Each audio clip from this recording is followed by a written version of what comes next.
হাসিনা টের পেয়েছিলেন, একটু দেরিতে না একটু আগে বলতে পারবো, কিন্তু কিছু করতে পারেননি বা করে উঠতে পারেন। যা পাশের দেশে ঘটেছে তা আপনার দেশেও যে কোনো সময় ঘটতে পারে, ঘটানো সম্ভব।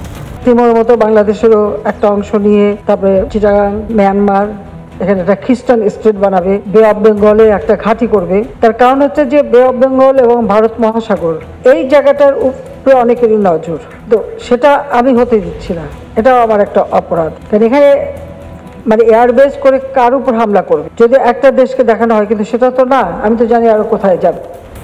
এক রাতে 32,000 কমিউনিস্টকে খুন করে ইন্দোনেশিয়ায় যা শুরু হয়েছিল তার শেষ হয়েছিল পূর্ব তিমুর বলে একটা খ্রিস্টান দেশ।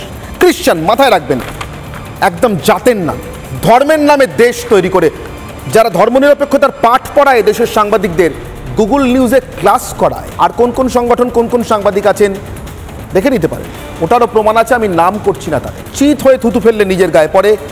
পরিচয় যাই হোক, ওরাও নিজেদের সাংবাদিক বলে পরিচয় দেয়, যেটা আমার মতে ঘেন্নার। শুধু হাসিনার দেশের সাংবাদিকরা নয়, ভারতের সাংবাদিকরাও ভরপুর পেটে সবুজ নোট ঢুকিয়েছে, ডলার, 11 মার্কিন ডলার।